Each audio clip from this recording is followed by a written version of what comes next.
I have about 1 million tabs open now, though. Yeah, isn't that fun? Yeah, because like,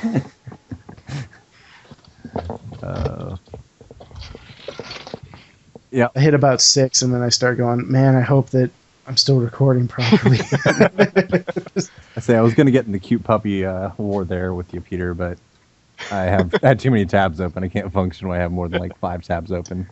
That's fair. Pauper to the People is brought to you by ABU Games. You can visit them online at abugames.com or through their bots, the Card Store and the Card Store 2. You can find us each week on mtgostrat.com and mtgcast.com.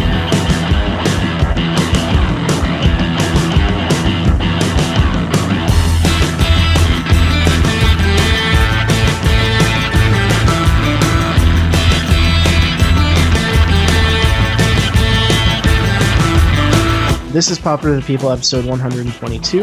My name is Chris, and with me is Nate. Hello. Peter. Hello. And Chris Weaver. Hey, how's it going? Good. So we had Chris on. We were going to have him on last week, and we're getting him on this week instead. And so he's going to bring that spikiness aspect to our show as a guest. So, hey, first things first, the forums are looking different, so don't be alarmed. And if you haven't logged on in the past couple of days, log on, and you're going to have to re-verify your account, but it's just a couple of clicks. So Yeah. Just a heads up so you don't go, oh my god, did I go to the wrong site? And let's see. Soccer's over for both my kids, which means I have more time to actually play these Brews of the Month and things like that. So I'm excited to actually have some evenings to devote to playing more frequently than I have been able to lately. Put the helmet on. You're going to be banging your head against the wall.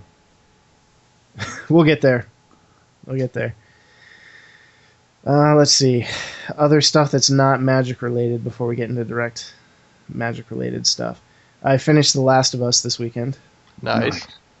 No spoilers, but if you have a PS3 and you haven't played that yet, you need to play that game because the stuff that happens in it, I remember telling you guys how messed up I was from the beginning, and it's just a progressive, more messed up from that point forward. So, excellent game. And then also, if you go to this website, I'm just going to post the link and talk about it really quick. It's called www.saltybet.com. Basically, this guy set up a Twitch feed of a fighting game that is a fully customizable fighting game where it's got upwards of, I think, like 1,300 characters in it at this point. And he basically has it set AI versus AI, and then people place bets. So it's these ridiculous, like, there's fighters from all different games, and they have all kinds of weird different hitboxes. Is it Mugen that you're talking about? Yeah, it's Mugen. Okay. What? Thing is goofy as hell. I gotta check this. I gotta check this out now. Yeah, there's a Twitch feed. You can go to twitch.tv/saltybet, or you can just go to saltybet.com. And you bet with fake money, but I mean, it's the most bizarre, most hilarious thing that you can't look away from. So it's like random character from a fighting game versus another random character from a fighting game? Yeah, and then there's also like user submitted type stuff too. So it's like there's like 40 or 50 different versions of like Dragon Ball Z characters. Yeah, they're all and the goofiest thing too about Mugen is it's all custom content, so it's not like some big corporation and they're going up for balance or whatnot. So they might just throw something completely ridiculous in there. It's like jab, Half-Life gone in one shot. Yeah, and so there's stuff that's way OP, and so he'll try to get rid of that, but you'll see it for a couple of matches before someone will really complain. But what's really funny is like people design those characters, and so they'll design like super small sprites that have like the tiniest hitboxes, and then you have like these giant Street Fighter 4 characters or something. Then they're just swinging around like crazy, Must and they can't try get hit on the and dudes. hit. So what's you guys' favorite fighting game character of all time? Oh jeez. The easy answer would be Scorpion, but as a character, man. I mean, everybody loves Scorpion. Back A. That's just easy. Yeah. Well, I mean, I'm not really good at fighting games. Probably, man. I haven't played them in years. I played the new Mortal Kombat game with my wife a little bit because she always used to kick my ass at Tekken. Oh yeah, Eddie from Tekken. That's a solid choice. It was a solid choice. If it was Mortal Kombat, it would probably have to be Johnny Cage, just because I like playing as the douchebag sometimes. The dude with the shades. And then, Soul Calibur, it was probably Nightmare. You talk about a cheap combo, swing down, swing up. Pretty much. I agree with you on that one, Chris. So for Soul Calibur, it's definitely got to be a Nightmare. I always like my Siegfried. What? Siegfried. Yeah, Siegfried. The good version of Nightmare, basically. Pre-Nightmare. Same moveset, just different looking. So the game. What about you, Chris? The game that got me into fighting games was X-Men: Children of the Atom. Remember that game? Ooh. Yeah. That was my favorite character from there was Spiral. That's a good choice too. The one I've always wanted to play but never have was Marvel vs. Capcom 2. Oh, it's so Ooh. sick. Yeah, I've heard really good things about it. Hey, Magic Podcast. Yes. We got lots to talk about. Yep. There's a Magic article up on the Mothership called Unseen by Mark Rosewater, and I'll just gloss over it really quickly. He also does a podcast called Drive to Work, and he talked about it on there. So if you haven't heard Drive to Work, you should give it a listen as well. But basically the article is a bunch of unused ideas they had for Unhinged 2 before they went with Unglued 2. Before they went to Unhinged, they decided to make a sequel to Unglued that didn't work out. And so there's a bunch of really interesting like Pox effects that are called botulism and Time Walk on the Wild Side, Phantom of the Opera. So yeah, there's a lot of pretty funny stuff there that you can check out. So also, first day of the Pauper Gauntlet was today. And so there's an article up on mtgostrat by Dan. Yes. 47 decks ended up getting approved for the Gauntlet, and the first 9 jumped in today. And he's saying that already there's been some really big shockers and some really tough eliminations. So if you haven't checked it out, go over there, check it out. It's really interesting to see this thing starting. He's put a lot of effort into it, and it's really cool to see it come to fruition. Now you guys said, I know you put in your bets already, but would you say that who's going to win the Pauper Gauntlet? Mono Blue Delver. I'm thinking Delver Blue. Yeah. So Yeah. I was the odd one out. I said blue-green Fissure, but we'll see. Yeah, blue-green Fissure is going to get beat by the regular the mono blue Fissure, but yeah, mono blue Delver. I think Dan has a really, really good record with blue Delver to begin with in the practice room, so it's probably your best bet. Dan's actually a pretty good Delver player. Yeah. Dan's just a good player in general. Yeah. Bet he is. Talk about a guy who's put in a lot of time once he decided that it was something he wanted to commit to. Yeah. Another MTGO Strat article would be Thoughtcast by David Schaefer. Top 5 mechanics you're brewing with but probably shouldn't be. It's pretty interesting. I read both those Oh. articles. They're really good. Yeah. Oh, yeah, he put a sequel out to that article. Okay, Mhm. cool. I got to So yeah, there's what's nice about it is that, when you do like top 5 or when you say these and or type of statements like you should not be doing this or you should be doing this, you really got to know what you're talking about and you really got to back it up. Yeah. And he does a really good job of doing that, and it just kind of adds that extra air of authority to it and really gives you something to think about. So yeah. think long and hard about why you shouldn't be playing Dredge. Sorry, guys.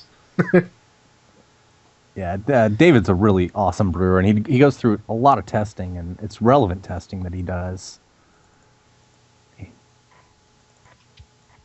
Yeah. So this would be a good point to kind of ask you, Chris, what exactly is going on with CPC? All right, so CPC, we started off pretty strong, right? We put this thing together, and me and Will and Dan all worked out times, and we said, okay, well, this is when we're going to record. And what ended up happening was we could record it, right? I could record for 10 minutes, and it sounded awesome. And then Dan is at whichever one of his 2 places he can't really record at, and he's going to be there for the next, just whole like September or something like that. So that left basically Will to record, and when Will records, it sounds like shit. Excuse me. No, that word's accepted. Okay. It doesn't sound like complete crap. It just you guys have listened to the 2 episodes, or for the people who've listened to the 2 episodes, you know that my and Dan's voice comes off as sort of robotic and choppy, and Will's voice would be a little kind of muted compared to ours. So we decided that right now the audio issue is kind of holding us back at the moment. At some point, I'm going to pick up some recording software, some Bandicam type software, and we're going to do some CPC. And it might just be me and Dan and somebody else, or it might be me and Will and somebody else. We're not really sure quite where we're going with it yet, but we are going to definitely continue on. We're going to push and do another few episodes, or at least try to. So that's what's going on with CPC, guys.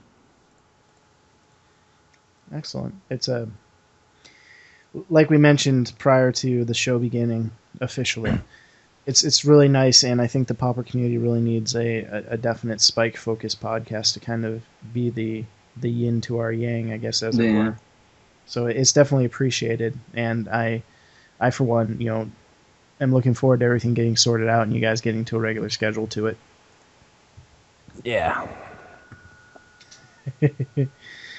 And we were talking as well, and we figured we had some topics lined up, and then we got to talking, and we come to find out that maybe talking about how to beat Fissure would be a good thing to discuss in a little bit.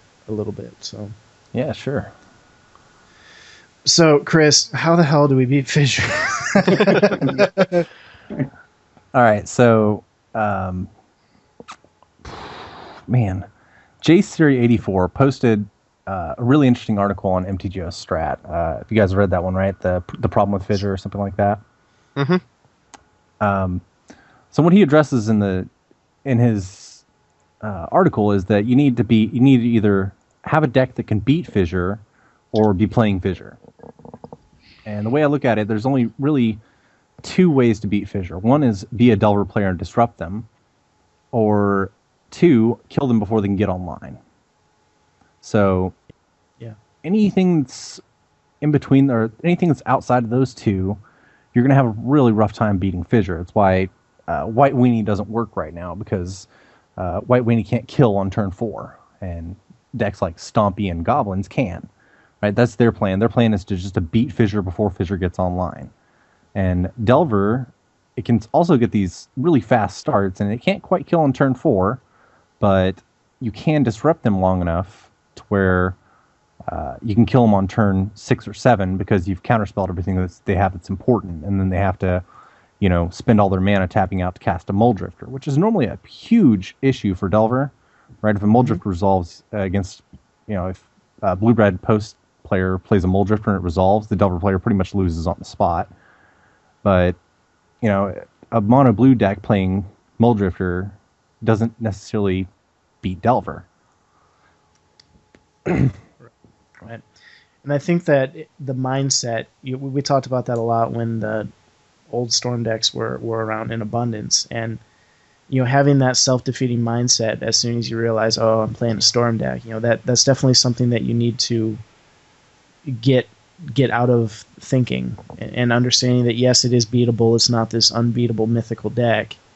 And you just need to make sure you play properly and make sure that you know what you're doing and you know what they're doing, and you know the right times to try and disrupt that. And ultimately that comes from getting beat by it a few times, getting some wins in and finding out what worked. And we've said countless times, I mean, you've got the deck you want to play, you've got hundreds of matches ahead of you as far as practice, tournament practice, maybe eventually getting to the 2-mans with it, but you want your deck to work, and you need to have that wide enough spread of data to know exactly how it stacks up against the other decks in your metagame. Yeah.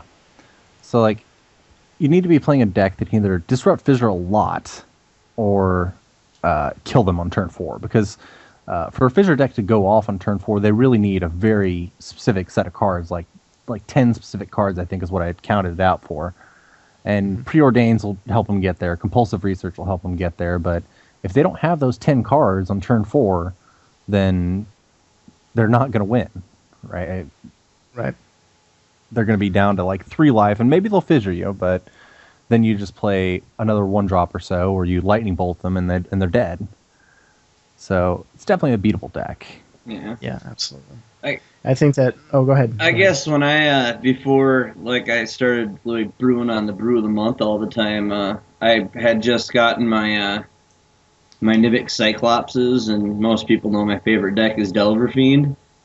I guess I was beat in the tournament practice room. I was taking down Temporal Fissure decks just because I could get out turn 4 and beat them, but if I wasn't getting out turn 4, I could just play Mizium Scan and save my butt, and then they couldn't do anything.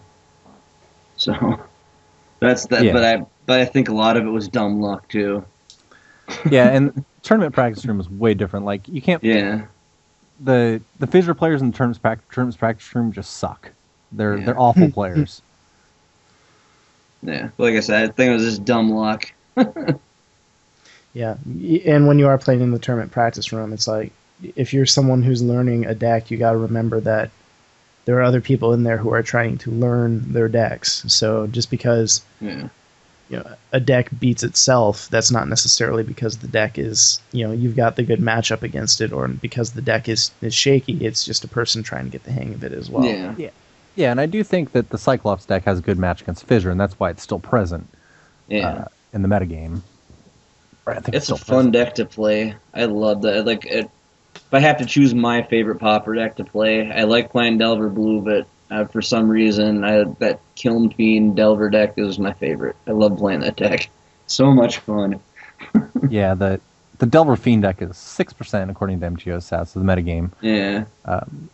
And it does pretty handily beat the Mono Blue post deck, because it can do one of those things I said, kill them on turn 4. And it's not even like a close turn 4, right? If you go off as the Delver Fiend deck on turn 4, you're probably dealing them 30 damage. Yeah. So, but then again, I'm one of those players that if I am playing, it's a one-on-one type of tournament thing. I'll go all out and try to win in the first 4 turns of the game and leave it at that. I'll gamble to win and just let it go if I lose. Oh yeah, you definitely should with Delver Fiend deck. I don't mind playing that way either. No, you shouldn't mind playing that way, because I mean it's a combo deck. It's just like the Fissure deck. It's trying to combo off on as early as possible. Yeah. What? Peter, you've been awfully quiet. It's because I haven't had to say anything. You guys have been hitting everything pretty much spot on. There's nothing you want to add? No, he's been doing a pretty damn good job of explaining everything. So I figure why break something up that's good. So you're offering him your position on the show? Not that so much, but he definitely has far more knowledge on this subject than I do. Yeah, absolutely. Absolutely. Awkward silence. What's It next? happens. That's why we edit. That's why we edit. Well, we've got 2 separate decks that we can talk about that are kind of, I guess off the radar is not the right word for them, but they're just kind of, I guess, rogue brews. A Suicide White deck or a Black-Green Loam deck. So did you guys have one over the other you want to talk about first, or? I guess I'm more interested in the Dredge deck, but that's like my pet ability that I just love. Rule number 4 on the top 5 abilities. I know it's rule Don't number. play with Dredge. Don't play with Dredge. It still happens to be one of my favorite mechanics.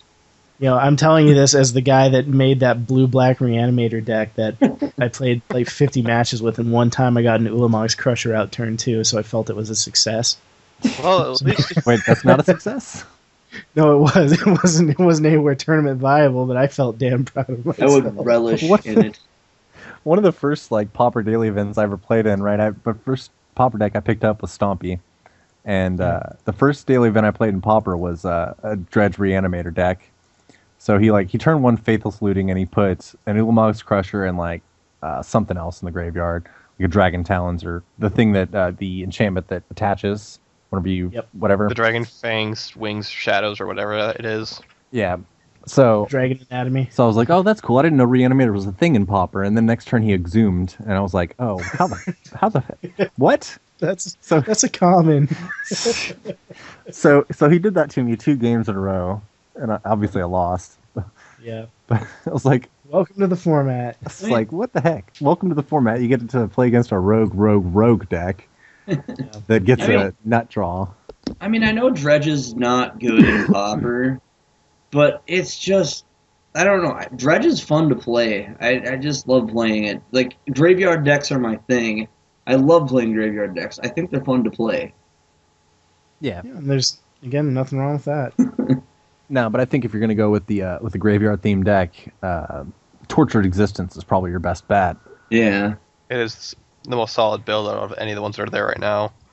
Yeah, are you thinking the old green-black one, or are you thinking the current red or black-red one? The black-red one, E-Hustle runs it. Yeah. And as I recall, right, he was the last player to win a Pauper Premier event, and he won it with Tortured Existence. Nice. So it was the last Pauper Premier event to ever be played, and he's obviously he's a really, really good pilot of it, and it's just better than this deck, right? This deck, this deck doesn't answer the question of Fissure. No. Unfortunately, not. There's no way this deck is winning against Fissure. Well, the answer to that is you cross your fingers every time you start a match. Yeah, pretty much. Please let them all down to 3. Please let them all down to 3. Yeah, like it doesn't have any like hand disruption even. I guess it's got Raven's Crime. Yeah, well, I mean, it's like even his, like you said, his first sentence is, I haven't played too much against the big bad Delver, and it's like, that's not the big bad. Big bad's Fissure. No, it's like with all this recursion, you actually have a pretty good shot at beating Delver with this deck if you can like out card advantage them, and so I would definitely like up his Stinkweed Imp count to 4 because Delver can't really deal with the Stinkweed Imp. Yeah. So let's go over the deck list really quick. We've got 4 Tilling Treefolk, 4 Werebear. Werebear coming back. Love the Werebear. He always comes back.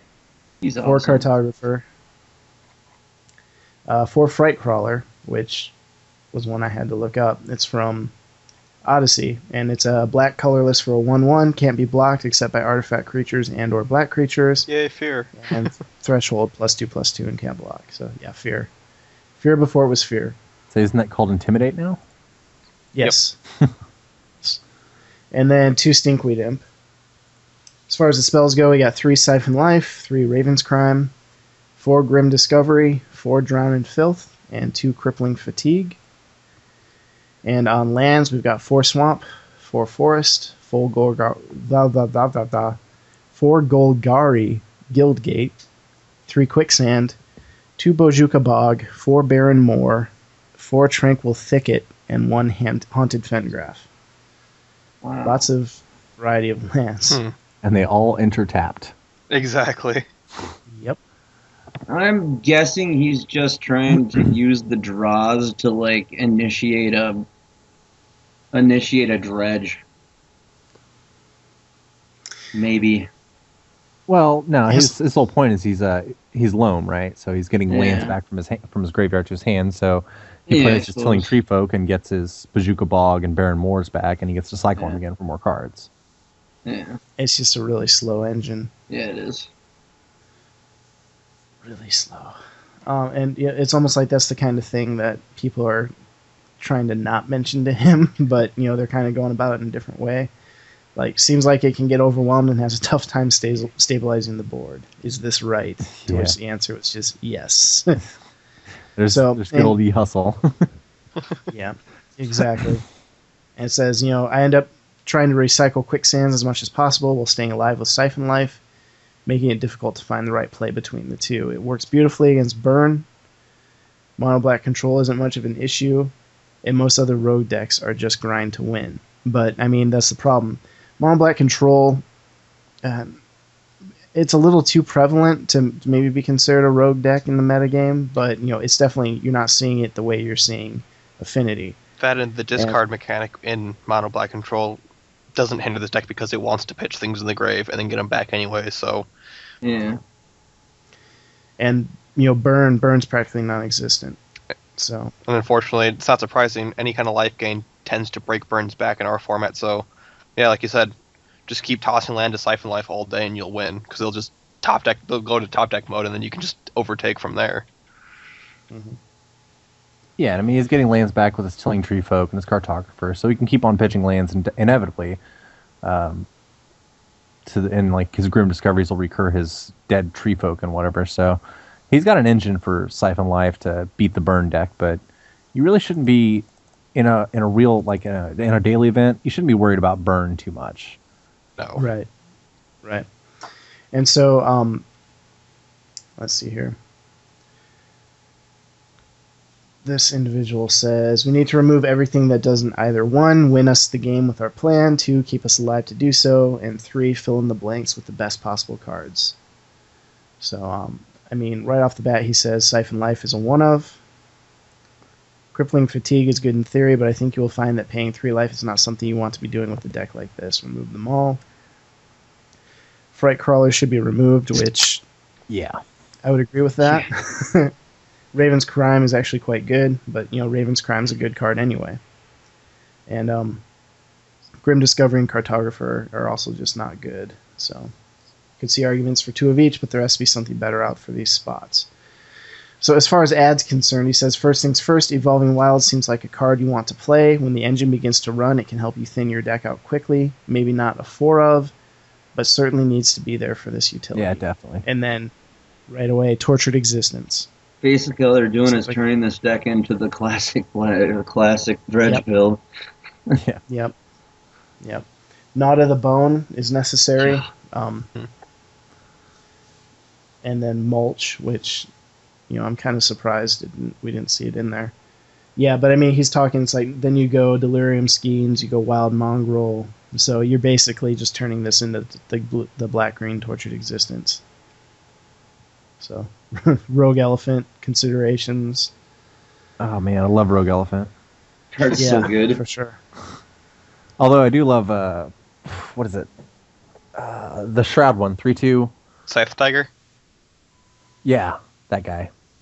I like that guy a lot more than Rogue Elephant, too. Oh, yeah. The only problem, though, with Scythe Tiger is that he's only got 2 toughness, so any other, like, half the Goblin deck and most of the Green Stomp deck is fine with it coming out, but Blue-Red Post is always afraid when it comes up because he can't do anything about it. Yeah, Blue-Red Post can't do anything about it until Moldrifter hits. Pretty much. Yeah, and then, so this individual says, I haven't looked at a multitude of DE results, but my own DE matches indicate that Temporal Storm is still the most played deck, and this deck is going to lose practically every match against it. To which E-Hustle replies, you're clearly being generous with your inclusion of the word practically. He's only got 11 posts. I think he just comes on here to just, like, crush dreams and then peace out. No, he just came back to Magic, like, 2 or 3 weeks ago. Okay, that makes sense. So, anyway, that's that deck. Yeah, and Temporal Storm is not the most played deck. Right now, the Delver is the most played deck. Yeah. Behind Delver is Stompy, and Fissure is a clear 8% behind Stompy and 9% behind Delver. Now, where's Affinity fall on that list? Affinity is 8% total metagame right now. People are moving away from it. It's kind of what Affinity does, though. Yeah. It comes to say once everyone has it out of the stuff out of their sideboards for it, it can come back, dominate. But yeah, it's such a Affinity's such a brick once people have the sideboard materials for it, just because everything's a target for Destroy Artifact in that deck. Yeah, and Affinity often beats itself because it has to mold a 4 or 5 to get the right combination of lands and artifacts and threats. That's I was to say that's another weakness it definitely shares, like with the Silver deck, is that it just does not mulligan well. Because you need to have every asset in your hand for it to work as well as it can. Yeah. Yeah. So that's going to bring us to the other one that's kind of an interesting brew, and that's Suicide That's White. interesting, just the name alone. Yeah. Peter, would you like to go over the deck on this one? Sure. I think it's the one that's first posted in the forum, I'm guessing, for this one. Okay. Yeah, I'm actually on page 2. Yeah, the link goes to page 2, so we want to go to page 1. My apologies. Just figuring out where we should start with the list. Okay. Yeah, let's just start with the lands. Okay, so we have 20 lands in the deck. We have 4 Ancient Den, 4 Darksteel Citadel, 12 Plains, We have 30 creatures, 4 Ardent Recruit, 4 Auroch Sunchaser, wow. 2 Benevolent Bodyguard, 4 Court Homunculus, 3 Immolating Soul Eater. That's an interesting one. 3 Locathar, 4 Porcelain Legionnaire, full Vart. Wow, I cannot talk. Bolt Scourge, 2 Flare Husks. Then we have 10 spells, 3 Bonds of Faith, 4 Bone Splitters, 2 Double Cleave, and a Verding Longbow. And in the sideboard, we have a Benevolent Bodyguard, 3 Disenchant, another Immolating Soul Eater, 2 Journey to Nowhere, 3 Manatithe, 2 Standard Bears, 2 Sunlance, and an additional Verding Longbow. I like this deck. I'll be honest, after just looking at this, it reminds me a lot of the Machine Winnie deck. If any of you guys remember that one. Yeah. Yeah. I think, again, talking about decks that kind of start to evolve into something else, I think that's where this one ends up kind of going. Yeah. This deck answers the question of beating Fissure on turn 4. That's what the Immolating Soul Eater's in there for. Immolating Soul Eater plus Double Cleave, and you can kill them on turn 4. That you can. You can kill them on turn 3, actually. Yeah, just dump all of your life away. Yep. Works. Yeah. If you play a turn 1 anything, and then turn 2 Immolating Soul Eater, you dump 19 life or whatever into the Soul Eater, and you double cleave him, and they die that turn 3. Yep. He says, remember the days when Modern was dominated by Wild Mikado before it got banned? Turns out a lot of decks can't handle 3 power on turn 2. In Pauper, the poor Mikado kind of sucks due to the crappy mana fixing. However, there's an equivalent to Wild Mikado that is a 3/3 most of turn 2. Ardent Recruit. And he's talking about Ardent Recruit, the most underappreciated card in Pauper, which seems like it might be a bit of a generous overstatement. So he says the reason it works, you're putting 5/6 power on the board turn 2, and then we mention Double Cleave and Double Cleave into their face. Yeah. So one of the ways that Stompy wins games is by getting 4 power down on turn 2. 4 or 5. That's what this deck is doing. It doesn't have the pump backup that Stompy does, but it can put a lot of pressure on your opponents in the very early turns. Well, the one pump it does have is Bonds of Faith, because the vast majority of their creature base is human, so that's what I'm guessing they're using it for.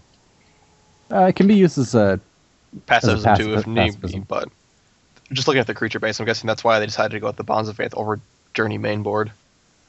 Yeah.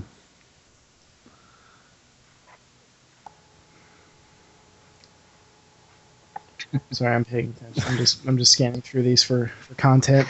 No, I like the deck. I actually might try this one out. I need some classic brew to try out online, because right now the standard brew of the month is challenging, but after a few games. Yeah. We'll get there. You keep wanting to bring it up, and we're not done with the topic. I'm just saying, I like this deck better than the other one. That's all I'm saying. Nate, watch your mouth. What? And there goes Nate being all pessimistic and stuff again. No, Jesus. I'm not. Yeah, right. It's not pessimistic. So, he says that, and this is dated back in June, but he says that he went 1-2 in a daily with it, losing to Kiln Fiend, won and lost one against Affinity. So he says that also, I think given the recent dailies, mono black control with lots of land destruction is the deck no one is playing but should be, and I don't think that's right. Yeah, so I just gave you guys a link. He actually, JPH Snake went 4-0 with this. I think 2 dailies, actually. He went 4-0 in before he had to take a little break. Yeah. And there's also El Pollo Loco went 3-1 with it, too. Yeah. JPH Snake. $8 deck, you guys. Not bad. Wowee. So those mana ties that are racking it up. Volt Scourge is a 50-cent card. Yeah. Yeah. That card's been showing up everywhere recently. That's It's the reason. not a bad card. It's flying lifelink. What more can you want? A good creature. Well, besides a 10 good power and 10 creature, toughness. a flying creature, I want to play it turn 1 and a win. flying life link that you can pump up can actually help keep you alive for a little bit. Yeah. Or when draw out some removal. So when I'm playing Delver, I love it when my Stompy players play a turn 1 Vault Scourge. I'm like, yes, you're playing a bad version of this deck. Thanks for the assistance. I see those decks with that in it, and I'm always kind of tempted, but then it's like, no. That part of your brain realizes there's a better option. Yeah. So, anyway, a couple of roguish decks that are hanging out there. So, all right, Nate, what would you like to talk about with the brew of the month? We don't have to right now. We can keep with No, the we're notes. gonna. You're kidding No, me. we're- Let's no, go gonna into talk let's about it go into now. card of the week. Card of the week is Ghostly Flicker, and everyone knows what it does, and I can't wait till it rotates out. Oh my god, Ghostly Flicker! I'm so sick of seeing the card. You want to give us the 5 minutes of hate with Ghostly Flicker? I would almost rather see Perilous Mir on it at this point. Really, I would. That's where I'm at with Ghostly Flicker. Give me Perilous Mir any day of the week. Perilous Mirror and Cold Earth Rebirth? That'd be better than Ghostly Flicker. Remember that from our first league? Yeah. Don't remind me. Oh, But, no, I have been banging my head against the wall with the brew of the month, and it hasn't been pretty at all. Well, I think it's been mentioned once or twice on the forums already, but I don't think we can stress it enough. With the current brew right now, we just don't have anything that you just lose to Flickergate right now, because unless you can blow them up before turn 4, because that's when Cerulean Gatekeeper comes out. Yeah. You die, and you can't attack their hand because with the combination of Visionaries, Prophetic Prisms, and Flicker, they're going to keep their hand full at all times. Yeah. And who knows, even if they're running the weird version, they'll have Opal Lake Gatekeeper too, which nets them more cards. Yeah. Wait, Flickergate plays Opal Lakes? Not usually, but on occasion you'll find one of them that is. Not the bug version usually. If you just find like the blue-green version, they'll run Opal Lake Gatekeepers. It's weird. Yeah. So far I've played this brew and I'm 3 wins, 6 losses. But I can do a recap of their basic list that we started with quick. Or should I just go into what I changed or my version of the deck now. Yeah, because we just covered the list last week.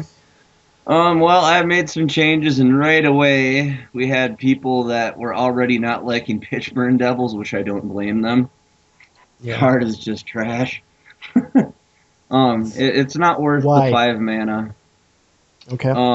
But here's my list as it stands right now because I've played 6 matches with this deck. I'm at 3 Rakdos Guildgate, 9 Swamps, and 8 Mountains.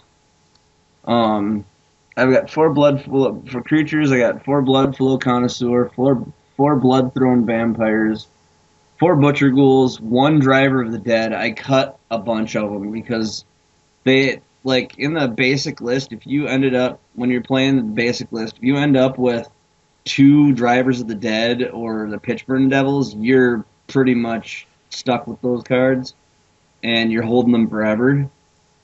It's just not worth it, so I just dropped it down to 1, just in case you can pull off that sacking it to bring something back.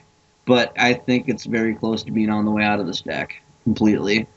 3 Festering Newts and 3 Goblin Arsonists for creatures.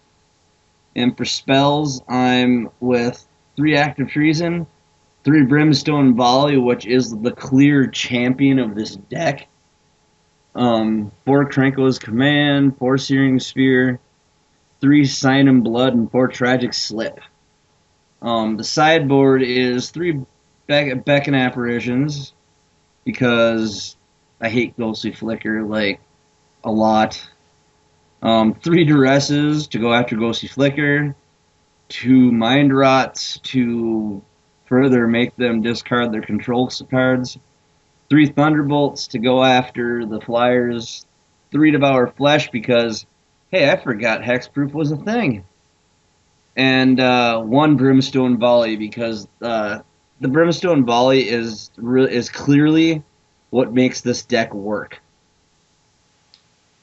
So elaborate. The brimstone volleys are just great because, like with the blood spool connoisseurs and the blood thrown vampires, you're sacking your creatures anyway. So whether or not because your two main engines are the blood thrown connoisseurs and the blood flow connoisseur and the blood. Those two are the ones that are making you kill your creatures off. Mm-hmm. And the big thing with that is whether or not you sack them yourself to destroy their creatures or to do the butcher ghouls and stuff, or whether or not your opponent's killing them to stop you from making your blood flow connoisseurs and blood thrown vampires bigger, you're still getting the effect you want, which is I want a creature to go to the graveyard so I can brimstone volley you for dead and hit you for 5. So it's just a tool to get you there, but if someone really wants to stop the other vampires from getting anywhere, you're still like, okay, fine, I'll just brimstone volley you to the face then, and take 5 of your life. So that seems to be working quite well that way. The answer is I don't like Ghostly Flicker at all in standard Pauper. You are encroaching on the total utter Mikey K hatred of it that we haven't had on this show in a long time. Well, where it's just like you just press you one time too many and you just explode. But the act of treason, actually, surprisingly, I'm not using it as much as I thought it would be. Which is really, really odd, because I understand that's what the whole point of the deck was to begin with, was active treason to steal your opponent's creatures and have just to feed it to the vampires and hit them with their own creature. But honest to God truth, I'm not winning with active treason. I'm winning with just the brimstone being heavy aggro, just going all out with heavy aggro, and then just using brimstone volley to hit hard. And the Searing Spear really made this deck somewhat better, because it's nice. It's really, really cool to have all those destroy target creature spells, using the Festering and stuff like that, and using the Tragic Slips. But when you get your opponent down, like if you do heavy aggro on them and keep it up, you can get them down to like 8.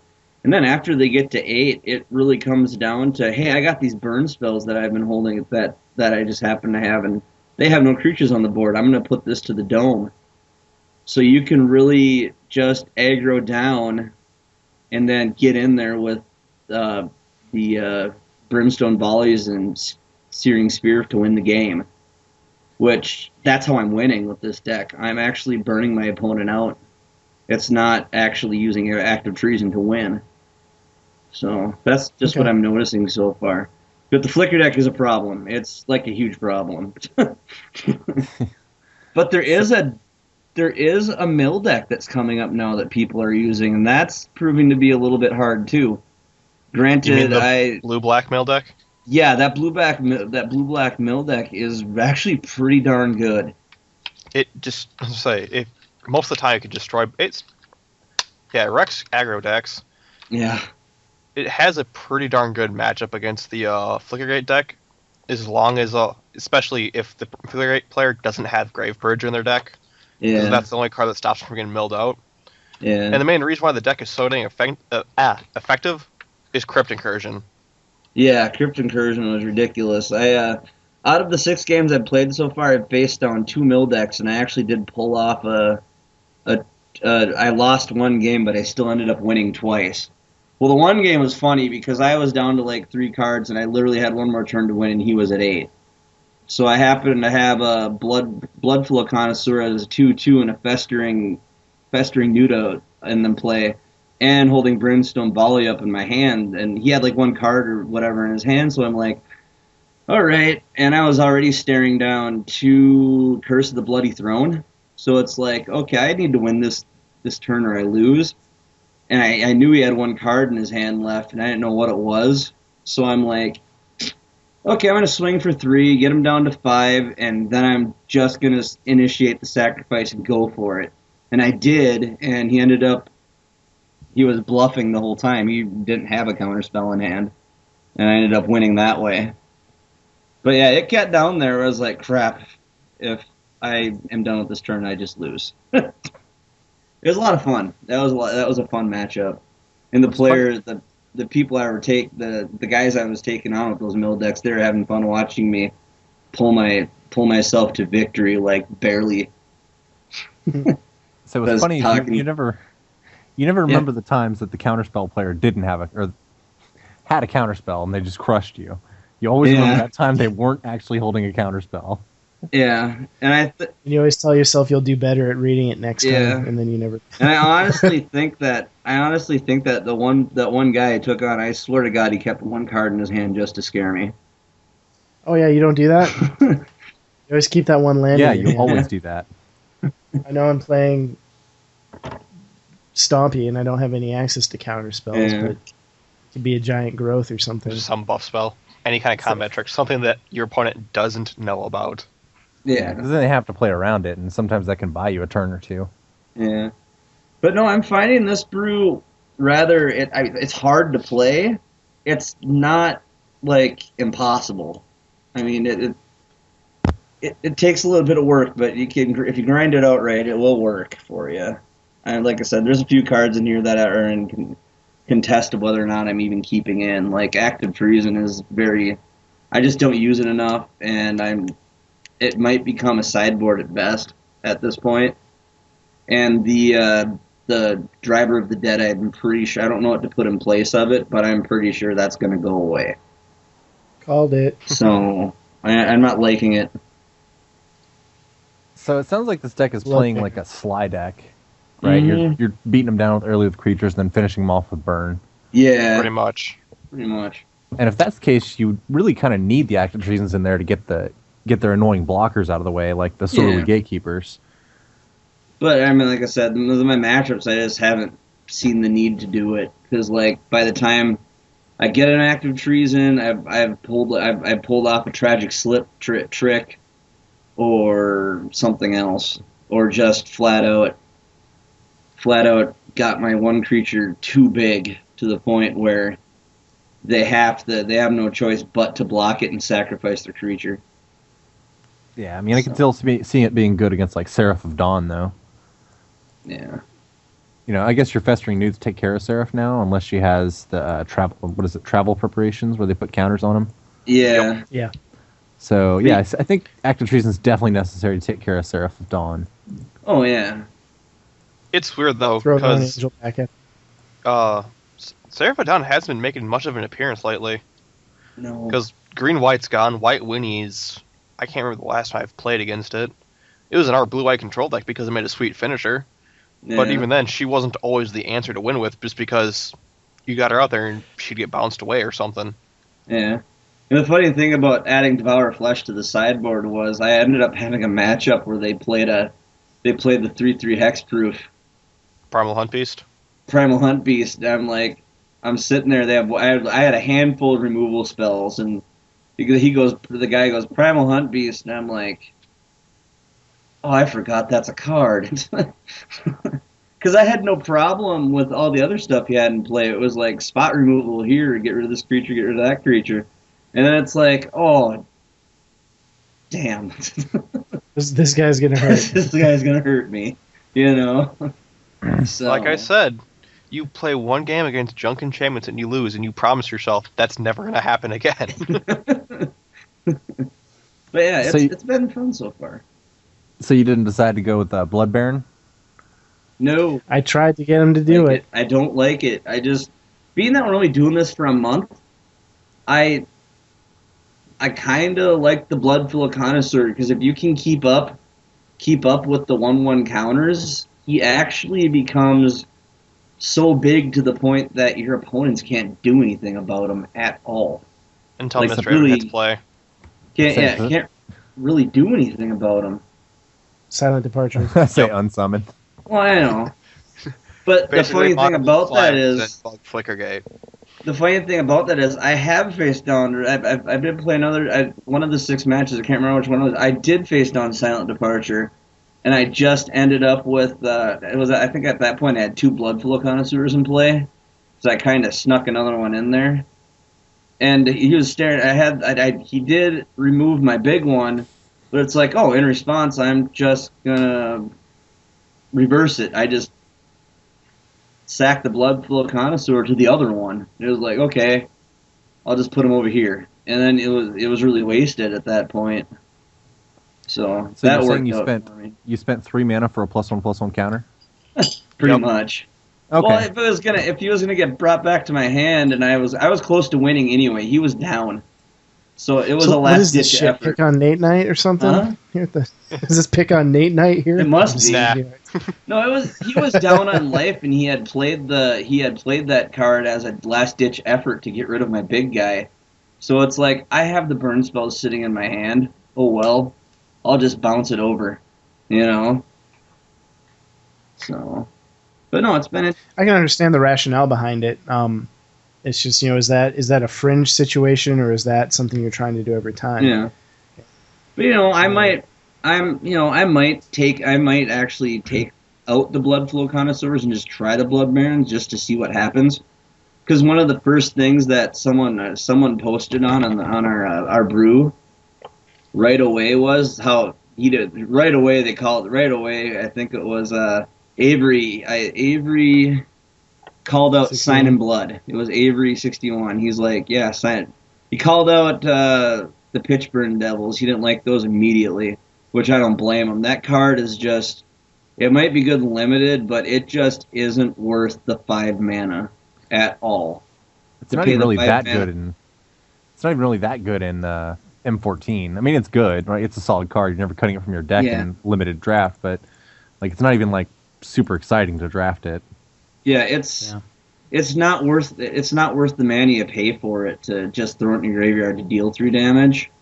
And he said he was adding Sign in Blood, but me being the optimist every once in a while, I went, I'm not going to Sign in Blood. I'm going to go with Altar's Reap and give that a shot, just because I wanted to try it. Well, I ended up doing that, and I ended up with the game where it's like, I need more cards, but I still need to aggro.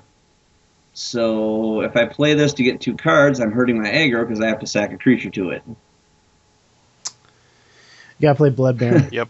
So I actually got rid of it and went with the Sign in Blood, and the Sign in Bloods are great because it's just 2 life, whatever.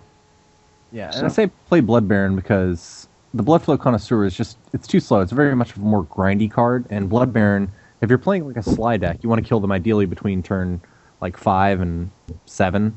Yeah. And the Blood Baron is going to help you do that a lot better because it's going to be, it's initially a bigger body, and you're sacrificing like Krenko's command tokens or whatever to their, or Act of Treason on the following turn, and you get to deal a lot of damage to them. Yeah. And then you splash blue for Ghostly Flicker. No. Yeah. No. and that's something like I said, it's not like I don't like the Blood Baron and all, but I just wanted to really, really push Bloodflow Connoisseur to its limit before. Well, trust me, you take those Bloodflow Connoisseurs out, you put those Blood Barons in, and before you know it, there's just going to be puppies everywhere around you. They're going to be sitting on your lap, falling asleep. They're going to be making those cute puppy noises. Trust me. Yeah, but I mean, it's something I want to try. I just thought I'd try Bloodflow Connoisseur for a while just to see what happens. I don't blame you. We made the decision to run with the list that we were given to start with, and because there's nothing worse than someone just looking at a deck and going like, nope, just right off the bat, as opposed to actually trying it out and getting a feel for it. So, all giving you a hard time aside, that's totally cool. Yeah. But regardless, it's been fun. I'm really starting to dig Standard Pauper a little bit just because there's so much room to really try something different. So. Cool. You guys want to do Heroes of the Web? Let's do it. Yeah. Heroes of the Web is the segment of our show where we take a look at the interesting characters that inhabit the internet. Doesn't have to be Magic the Gathering related, but gosh darn it, we try. Peter's giving me a hard time. So far, I think it's been a pretty stellar record of not having a shortage of anyway, complainers. So this one comes to us courtesy of Magic. He says, one glimmer of hope, though, is that with dealing with regards power to the creatures versus spells power level, he states, in our Sam- mind, the balance Sam is Sauter pretty posted close an to article correct on right the now. Mothership today called That isn't to say that we won't Power change it Creep. over time. It is this churn with what is strong over time that keeps Magic interesting, which to me reads that maybe creatures are a little stronger than they need to be, and spells might get brought back up to non-nerfed power levels. So, what does he say here? Overall, I thought it was a pretty good read, blah, blah, blah. And then, first guy says, can I just say that I died a little inside when I read him list the Circles of Protection and Power Sink as cards that were too powerful to print today? And the response is, I don't know about dying inside, because that's a pretty huge statement to make. So this is where it gets good. This is the reason why I selected this, because here we go. We are 5 posts in and the conspiracy starts. The reason I hate these articles, Zach Hill used them right before Sam took over, is how they try to make the player base look like fools. It's okay to just say that people have an irrational hatred of getting their spells countered, so we're going to significantly tone down the power level of counter spells. It's not ideal, but Wizards is a business. It frustrates me to no end when they publish crap like this, though, because it means one of two things. They are so incompetent about the game that they truly believe Circles of Protection, Regrowth, and Counterspell are overpowered. That's pretty scary if the people making the game are so clueless about actual gameplay that they believe that. 2, they're trying to cover up for the real reason of doing it, which is they feel the player base as a whole doesn't like those kinds of cards, and they think that the readers are stupid enough to buy that excuse. I've had Zach Hill argue with me on Twitter that compulsive research was overpowered. Lol. And that signets were so good that they were obsoleted green. Many of the top decks in the area of signets were green decks that didn't play signets. They played better mana ramp spells like Birds of Paradise, Sakura Tribe Elder, Kadama's Reach, and Wall of Roots.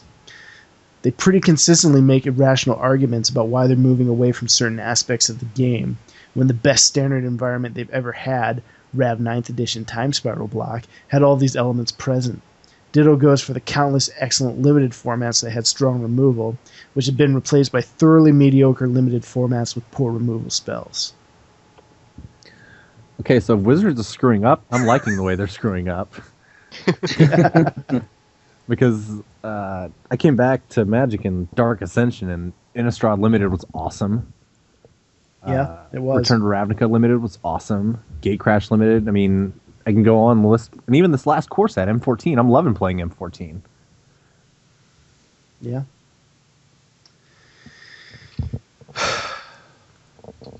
And then from that point forward, it dissolves into it's Modern's fault.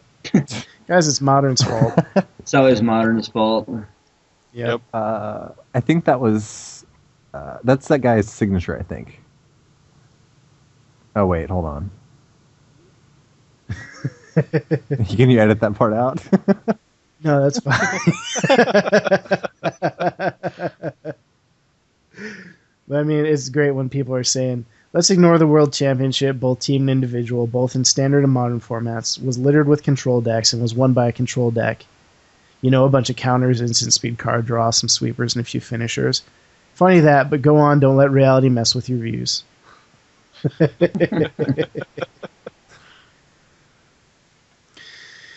Yeah, I love it. I love just watching people explode for no reason. Comments, emails, and feedback. Thomas Wilson, he is the individual that submitted the Golgaritron deck, and he gave me a couple of games to submit for our Monday Fun Day game commentary. And now that I have time to do that, I'll make sure I get those posted up with videos on YouTube this week. So, other than that, it's pretty much everything that has been addressed on the show. So, did you guys have anything else to add before we ended? Nope. Nope, nothing really. Well, Chris, thanks for coming on with us. No problem. Cool. paupertothepeople@gmail.com, facebook.com/paupertothepeople, paupertothepeople.proboards.com. You can find us on MTGO. I'm GrayCatRecords. Nate is nyukon, and Peter is Midnight03. And Chris, did you want to give your MTGO name? Yeah, just C Weaver. All right. Nate and I are also on Twitter. I'm @CMPlummer. And Nate is at Nathan Younkin. You can also follow at Magic Gathering Strat. Magic Gathering for MTGO Strat stuff. Yeah. And that's it. God, I'm going to have to do a lot of editing. We practice too hard, I think, is the problem. All right. Until next week, my name is Chris. This is Nate. And this is Peter. And this is also Chris. And this is Pauper to the People. You betcha. Hey, I haven't figured anything out to say after that, so